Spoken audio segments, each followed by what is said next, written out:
My husband asked me to choose between my best friend and him. And at dinner, he publicly shamed her past. Did you tell her what you did with me in college? 10 months later, the truth tore us apart. I'm Cassidy. I was 33 when everything began to unravel. Malcolm and I had been married for 3 years. We lived in Asheville, North Carolina, in a cozy gray-shingled house just outside Biltmore Forest. It was the kind of neighborhood where people watered their plants with vintage-looking metal cans and every porch had wind chimes. We'd settled there after his promotion. He worked in finance for a firm based in Charlotte, and I managed a local art gallery downtown. Malcolm was the kind of man who drew people in with his confidence. He was calm, clean-cut, always knew what to say to make people feel heard, until you really needed him to be listening. Bianca, on the other hand, was chaotic magic. Loud in all the best ways. She was my best friend from middle school. We were those girls who stuck together through thick and thin. She moved back to Asheville 2 years before everything happened, and for a while, it felt like everything in life was finally clicking. My marriage was solid. My best friend was near again. I felt like I had the kind of life people envied. Then one night on our back porch, Malcolm dropped an explosive I never saw coming. We were sitting under the patio string lights, sipping sweet tea laced with bourbon, our little ritual after a long work week, when he just said it. I don't think Bianca should be around so much anymore. I laughed at first, thinking he was joking. But then I looked at him, and he wasn't smiling. She's always here. She doesn't respect boundaries. And honestly, I think she's still hung up on me. I stared at him, confused. Still hung up on you? He gave me this look, half smug, half pitying, and said, we dated. A long time ago.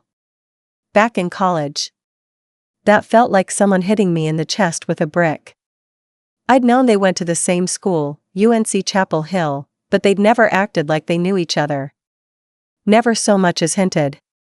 He kept going. It was a disaster. She got too attached. Made a mess of things.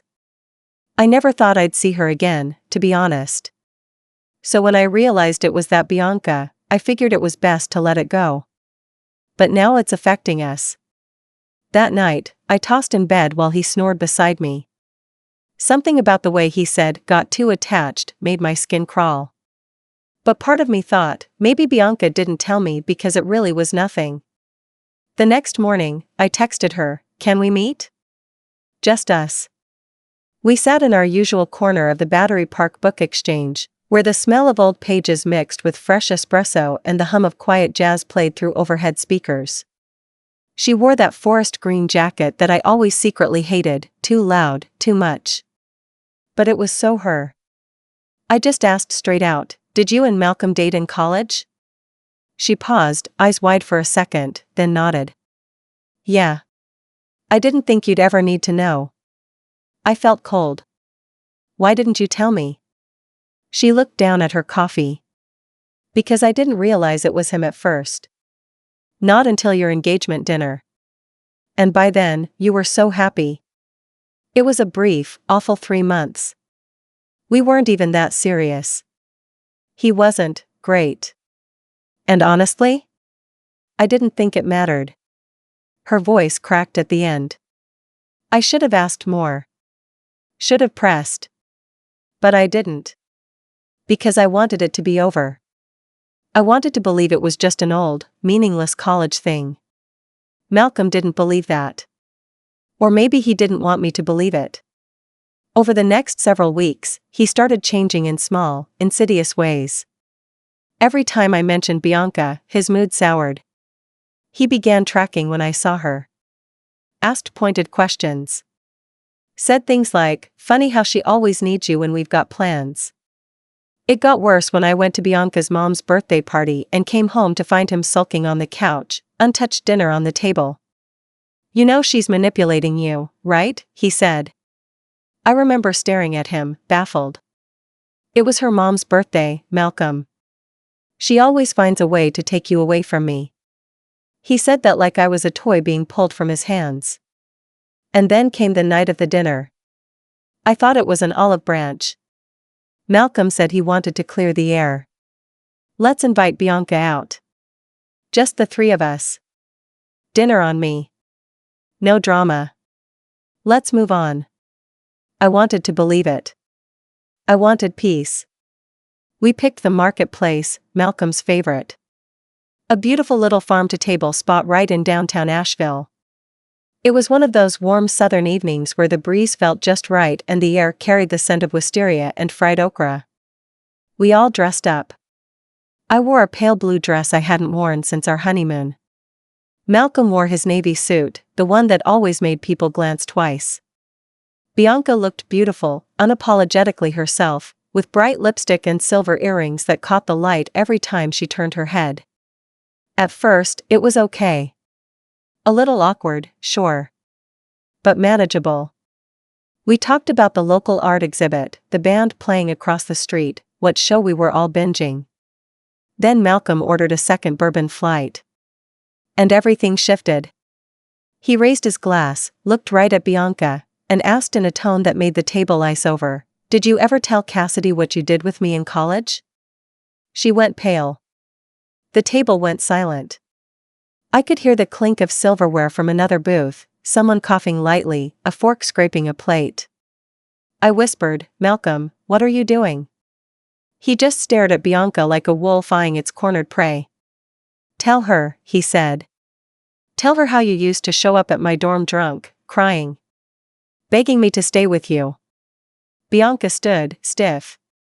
Her chair scraped loudly against the floor. "I'm not doing this," she said. But Malcolm kept going. "Or how you tried to get me kicked out of class for ignoring you. How you lost it when I started seeing someone else." She didn't even respond. She just walked out. And I didn't follow her. I don't know why. I think I was in shock. I remember just sitting there, frozen, while Malcolm calmly flagged down the server to ask for the check. That night, I couldn't sleep. I kept replaying the scene, his tone, the smirk on his face. It didn't feel like a man defending his marriage. It felt like revenge. 2 days later, I tried calling Bianca. No answer. By the end of the week, her apartment was empty. She left town, moved back to Durham to live with her aunt. And I just stood still. But the silence started eating me alive. Something wasn't right. Something didn't add up. So I started asking around. I called Tori, an old friend from college who'd been in the same circles. She hesitated when I asked her about Malcolm. "I don't want to get involved," she said. I begged. She finally said, "He wasn't who you think he was. Everyone knew what he did to Bianca." "What did he do?" "He spread lies.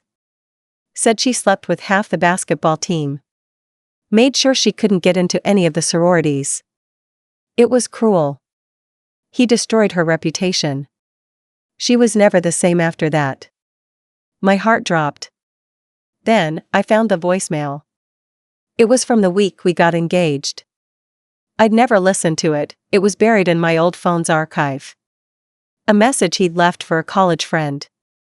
His voice, laughing, saying, "I didn't think Bianca would keep her mouth shut.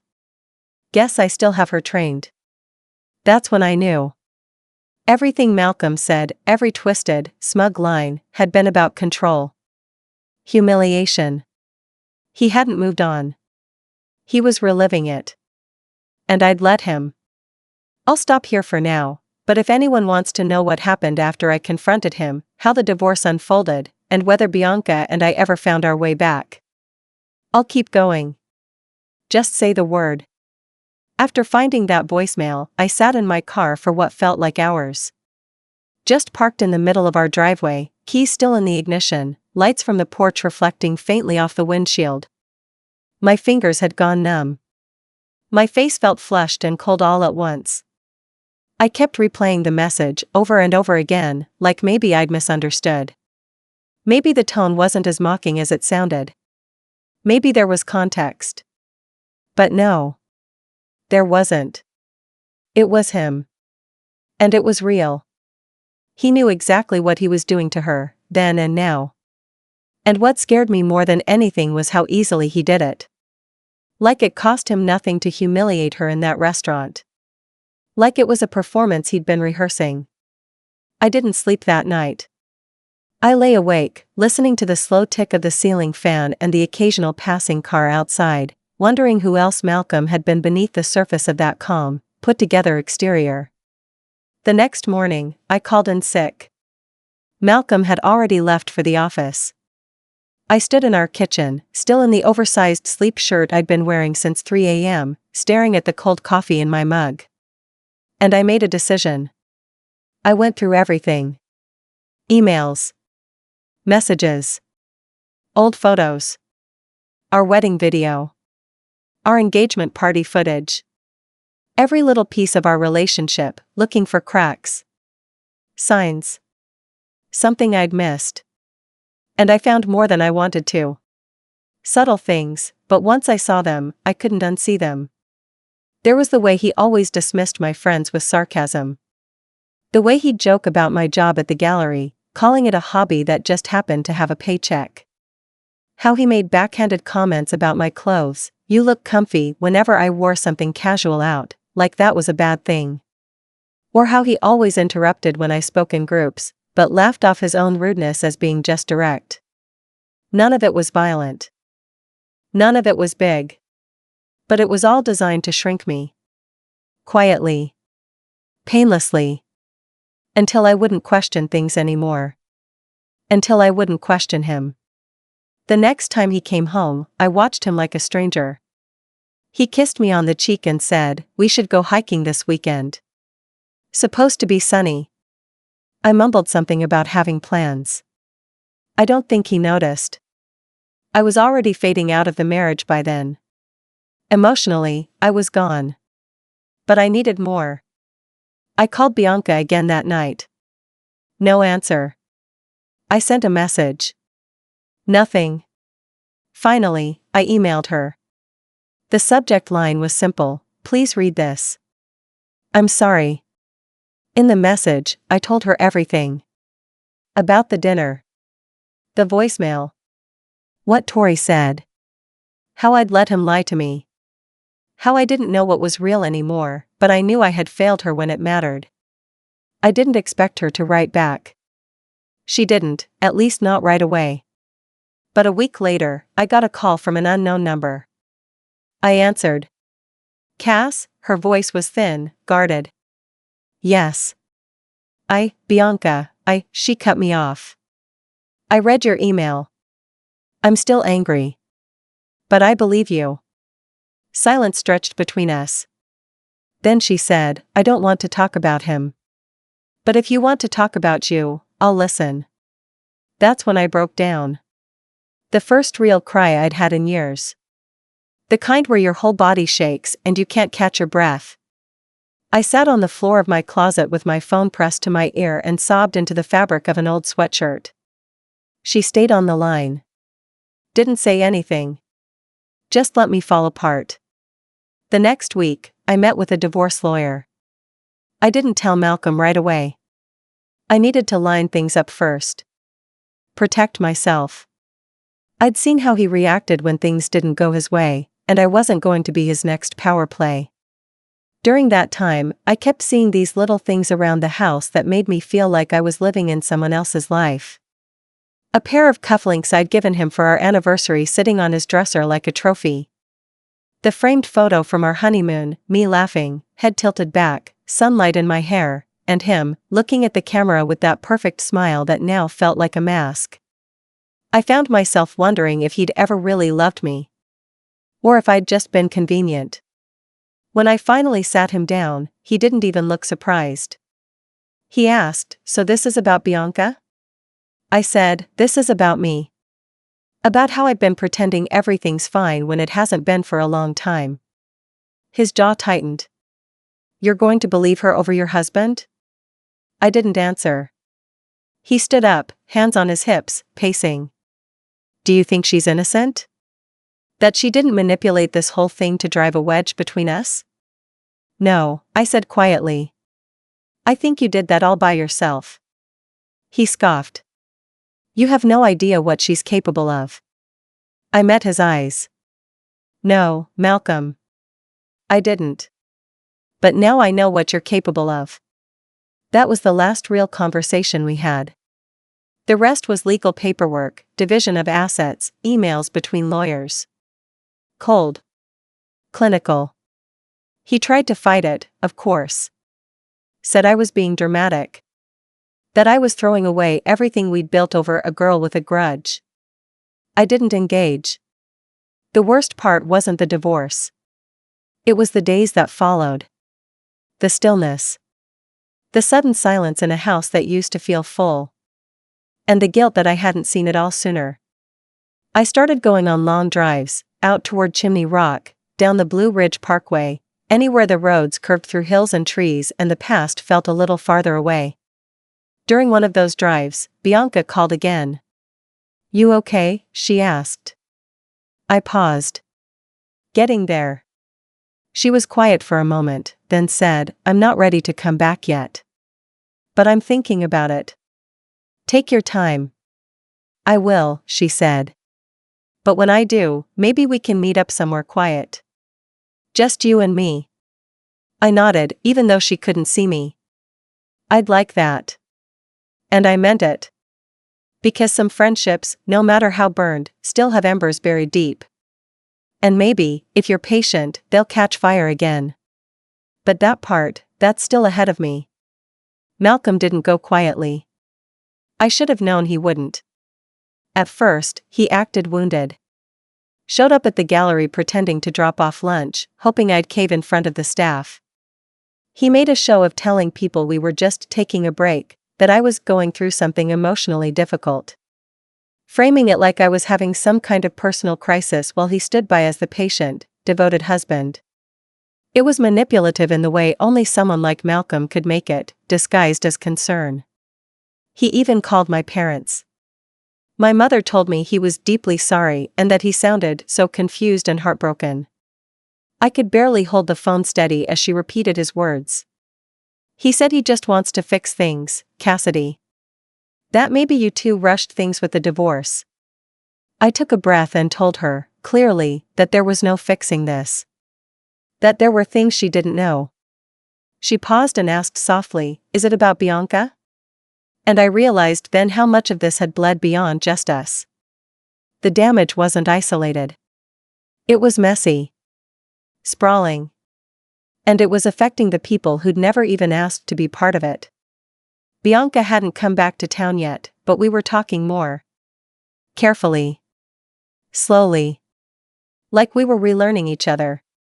She told me she was going to therapy. That after years of pretending she'd moved on, Malcolm dragging it back into the present had made her realize she hadn't really dealt with any of it. He made me feel small, she told me once. Back then, and again now. I confessed I knew the feeling. There was this strange comfort in our shared understanding, like we'd both walked through different parts of the same fire. The real moment everything shifted, though, came during mediation. We were sitting in one of those beige conference rooms, the kind that look the same whether you're finalizing a business deal or dissolving a marriage. His lawyer was polished and pleasant. Mine was sharper, quieter, but firm. Malcolm sat across from me like we were strangers.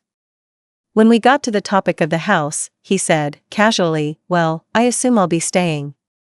Cassidy doesn't really have the means to maintain it without my income. He didn't even look at me when he said it. My lawyer looked over at me like she was bracing for a reaction, but I didn't give one.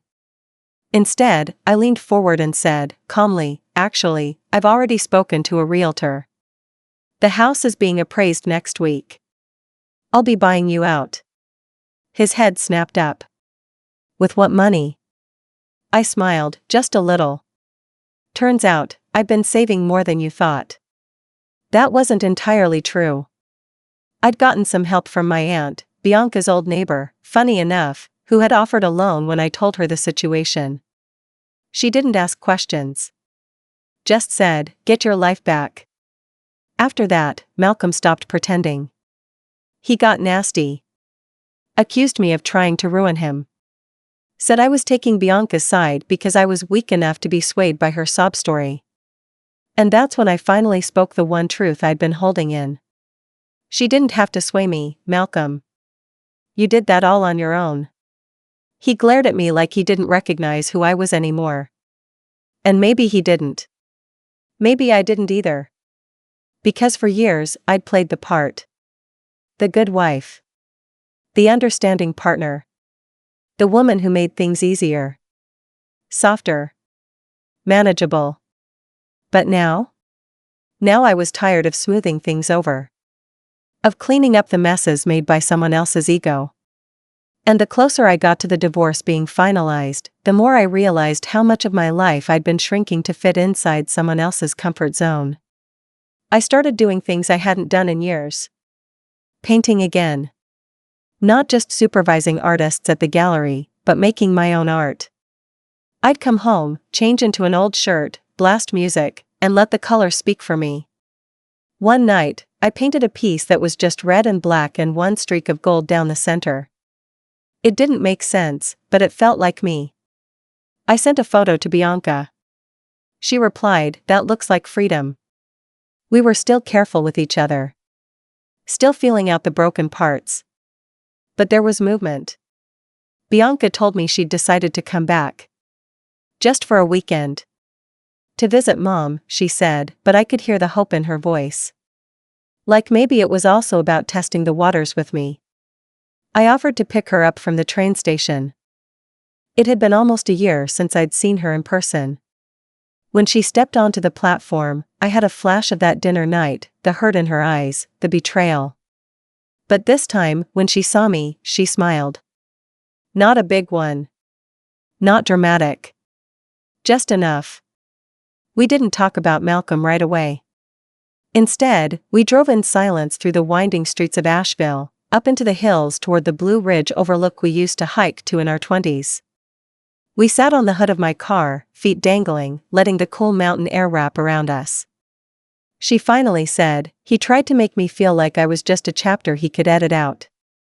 I looked over and said, "Me too." We were quiet again for a long time. Then she asked, "Do you regret it?" I thought she meant the marriage. But she clarified, "Do you regret letting me back in?" And I didn't hesitate. No. I regret ever letting him get between us. That wasn't just about Malcolm. It was about everything. About how often we, as women, are conditioned to prioritize peace over truth. How we're taught to be the glue in every room, even when it cuts us open. We didn't solve everything on that hill. There was still pain between us. Still pieces to pick up. But that night, as we watched the sky turn from blue to deep purple and the lights of the town blink on in the distance, I knew we were starting to write a new chapter. One that wasn't built around him. One that was finally, fully, ours. And the rest? Well, it's still unfolding. Bianca stayed the weekend, just like she said she would. But it stretched into a week. Then 2. She started renting the same bungalow she used to live in, over on Haywood Road, walking distance from the coffee shop where we spent half our 20s pretending we had it all figured out. She didn't say outright that she was staying for good. She didn't have to. I could tell by the way she unpacked her books and ordered new throw pillows for the couch. By the way she started calling Asheville home again, casually, like it had always been that way. We didn't fall back into the exact rhythm we used to have. Too much had changed. We were a little more cautious, more intentional. She didn't drop by unannounced anymore, and I didn't ask questions I wasn't ready to hear answers to. But we started meeting on Sunday mornings, sometimes for brunch, sometimes just a long walk up the Blue Ridge trails. It became our way of reclaiming something. The gallery I worked at offered me a chance to curate my own show for the first time. It was a small series, local artists only, themed around healing and resilience. I called it After the Storm. Bianca helped me pick some of the pieces. She even convinced me to submit my own. I almost didn't. The thought of displaying something that personal made me want to disappear into the floor. But Bianca just said, "Why not?" People deserve to see the version of you you're finally letting breathe. It was the first time I truly believed I had something worth showing. The night of the gallery opening, I wore black, nothing flashy. My hair was up. I hadn't felt nervous like that in years. Not since my wedding, if I'm honest. That kind of shaking in your bones vulnerability that you try to hide under lip gloss and small talk. People came. A lot of them. Some I knew, some I didn't. My piece was mounted near the back, gold, black, red, just like the first one. I called it split, then whole. Bianca stood next to it for a while, just staring. She didn't say anything until later, when we stepped outside for air. You put everything in that, didn't you? I nodded. I see it, she said. All of it. And somehow, that meant more than any praise from gallery critics ever could. I didn't hear from Malcolm again until 3 months later. It was a plain white envelope in my mailbox. No return address. Just my name and his handwriting, neat, steady. Inside was a single letter. He didn't apologize. Not really. He said he hoped I was doing well, that he'd heard about the gallery opening through a friend. That he never intended to hurt me like that, and that maybe one day I'd understand what he'd gone through, too. I read it once. Then I folded it neatly and slid it into the back of a drawer in my kitchen, the one full of old chargers and warranty cards. Somewhere I'd eventually forget it was even there. I didn't need his closure. Not anymore. Bianca and I started taking weekend trips, short ones. Boone. Charleston. One spontaneous Friday we even drove to Atlanta just to go to a jazz club she read about in a magazine. It wasn't about escaping anything. It was about reminding ourselves that we could still go anywhere, do anything, without looking over our shoulders. One night, driving back from one of those trips, she asked, "Do you think we'll ever stop being tied to him? Like, even just a little?" I thought about it. The way certain names still made me flinch. The way some moments, even now, caught me off guard with sudden waves of regret or anger. I think he'll always be part of the story, I said. But not the whole thing. She nodded, staring out the window.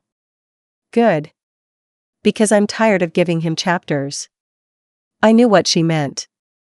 There were still things I didn't know about their past. Moments she hadn't shared. I didn't push.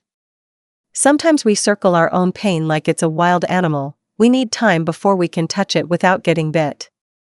But one night, months after she came back, we were on my porch watching the fireflies. It had rained earlier, so everything smelled like damp earth and jasmine. She spoke without looking at me. He used to say I was nothing special. That I'd fade into the background. That no one would believe me if I ever told anyone how he treated me. I felt that in my spine. I wanted to reach for her hand, but I didn't. He made me think I was the problem, she said. For a long time. You weren't, I said. You never were. She finally looked at me, her eyes glassy but steady. I know that now. But it took losing you to remember it. We sat in silence after that. Not heavy silence.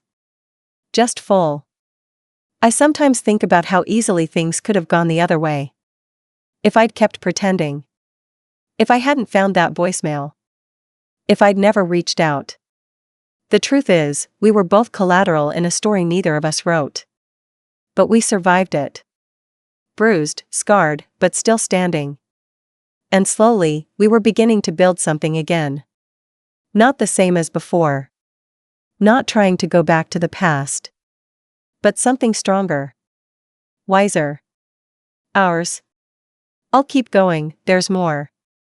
The full fallout from the divorce, the night Malcolm showed up at the gallery, and what happened when Bianca finally shared the full truth about those college years. About a year after the gallery opening, Malcolm made an unexpected return to Asheville. It was a Tuesday. I remember because it was inventory day at the gallery and I had barely touched my coffee.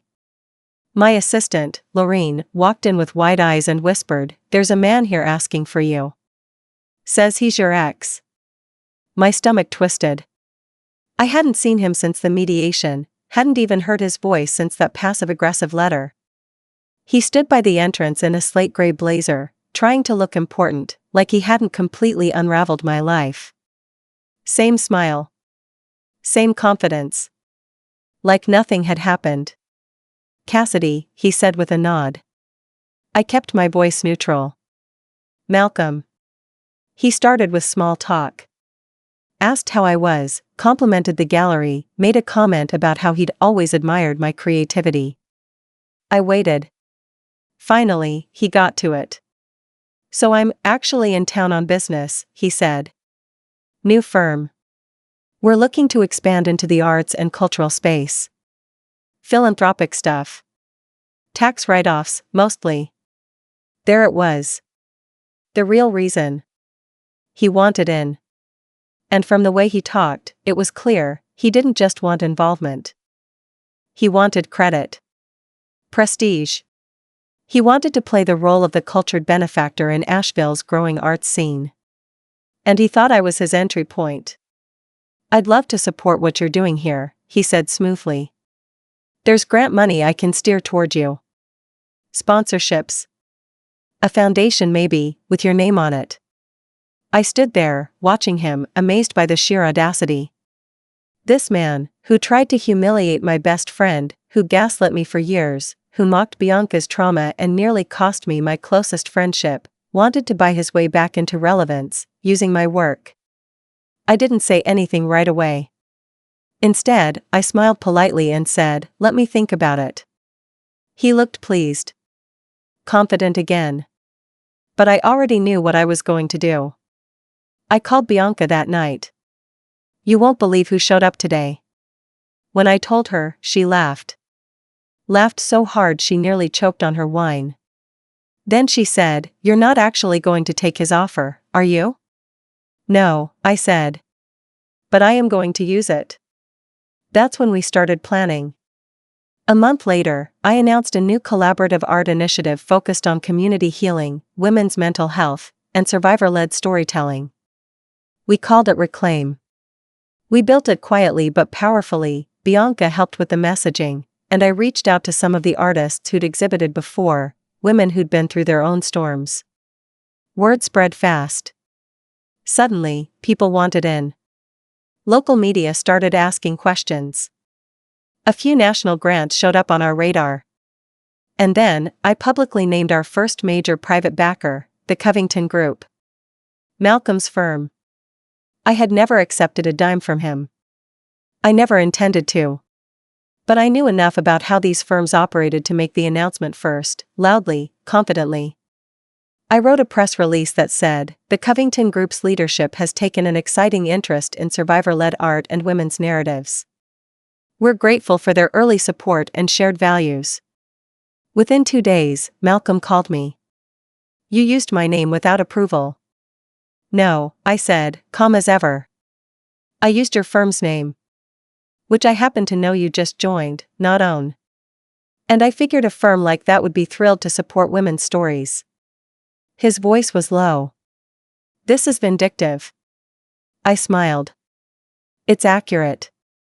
Turns out, the Covington Group didn't appreciate having their brand tied to controversial pasts or media inquiries about a misconduct allegation at a university from a former associate. Someone must have done some digging, maybe Tori, maybe one of the journalists I quietly tipped off through an anonymous email. Either way, Malcolm's name disappeared from their website within a week. Not long after, Bianca got an apology email from a Covington associate, not Malcolm. She forwarded it to me with the subject line, "Cowards." We didn't need to reply. Because we'd done it. Without screaming. Without ruining lives. Without going low. We'd built something beautiful on the ruins he left behind. The Reclaim initiative exploded. People showed up. Donated. Shared. Bianca eventually became a co-director.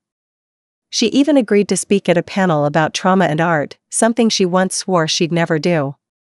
That night, after the event, we sat on the same porch where so much had unraveled for me. "You think he gets it now?" she asked.